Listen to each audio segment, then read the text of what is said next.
What's going on YouTube? Or Storm here coming at you guys with a discussion topic today. Today I'm going to be talking about, as we're going to be watching some games, what's going on.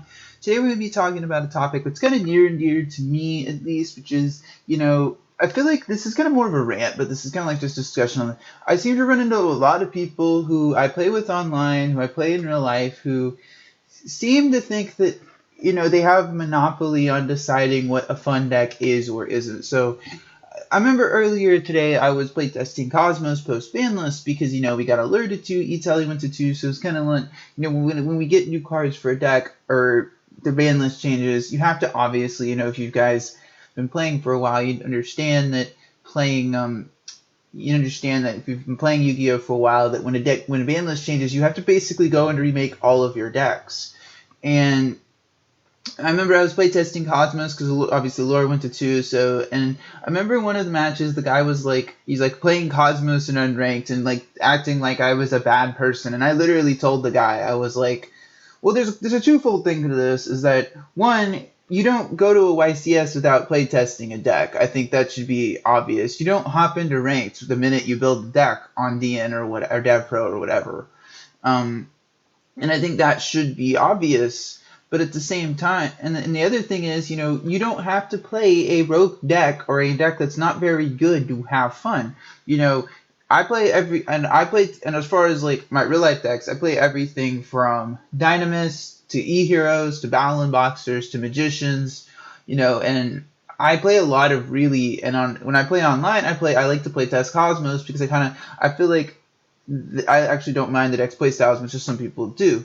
Now, I feel like these players, like, they have this just anti-meta mindset where rather than having to figure out like how the deck actually how the format actually works, like figure out how to beat a deck, they sit around and just whine and moan and complain.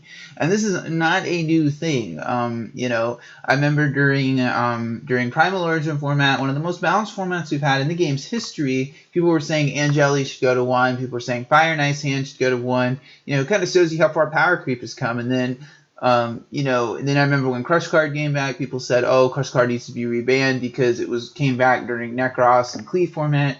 Um, I just feel like this whole anti-meta mindset is really what causes us to have all these ridiculous ban lists, where cards end up getting hit, going to 1, etc. We lose Construct, we lose, you guys remember Construct was banned, Scout went to 1, etc.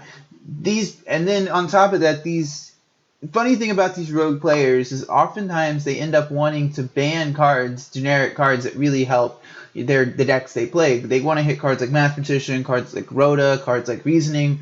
And I just feel like this whole mindset of playing rogue and rather than wanting to hit all these cards really causes problems, at least for me as as a person who prides himself on playing rogue. So that's personally just me. But the other thing, he basically went out of his way to say that I can't have fun, and I feel like this is something that you can have fun playing anything from Cosmos to Draco Pals to Dark Worlds to even Necros in 2016. I feel like this whole mindset has just honestly been bothering me for quite some time. And I feel like, rather than complaining about the meta decks and not being quote unquote fun, you need to figure out how to beat them. And I think this is just some painfully obvious, to, guys who've been like me, who've been playing the game for so long. I've been playing the game. I mean, I haven't been playing the game as long as some, but I've been playing the game since, Lord Tachyon Galaxy format. And I really got my teeth wet during Dragon Ruler format. So I've been playing, I would say I've been playing about, almost, almost 3 years now.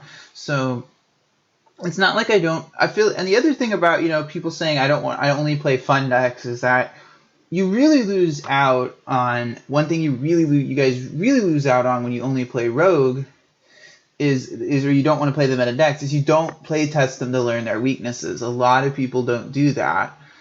And I do think that's something that players really like. I feel like you really do need to playtest meta decks. Remember, I learned so much from playtesting Rare Mails that it taught me during April 2015's format, where they were 2014's format, where they were really good. I learned so much about the game. And it looks like he's getting a farm girl hit in, but he's got a Necrogardener.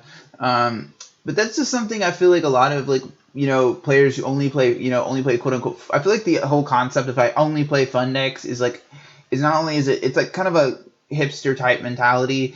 Like, oh, I won't play rogue decks, they're beneath. I won't play those meta decks, they're beneath me, or and I feel like that's just I feel like logically the point of this is that one, if you are one of those people who likes playing fun decks, you cannot simply ignore how the meta decks play. You need to learn how to beat them, and rather than complaining.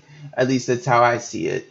And the second thing is, I feel like if you're going, you can't.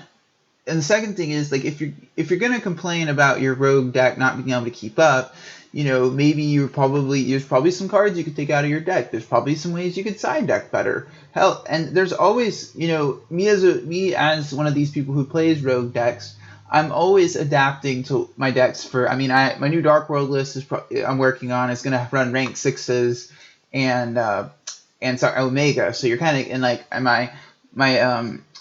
my Dynamis list is going to run Performapal, so you're kind of getting where I'm going with this, is that just because you're playing a quote-unquote fun deck does not mean you should not update it for every format. And at the same time, that doesn't mean you should ignore the meta decks and not at least playtest them to try to see what their weaknesses are. So anyway, guys, as always, I thank you guys for watching this video today. Really appreciate it when you guys watch my videos. Tune on Tuesdays, Thursdays, and Fridays for more Yu-Gi-Oh content. If you liked what you saw from this video, please subscribe. This is Orstorm, signing out.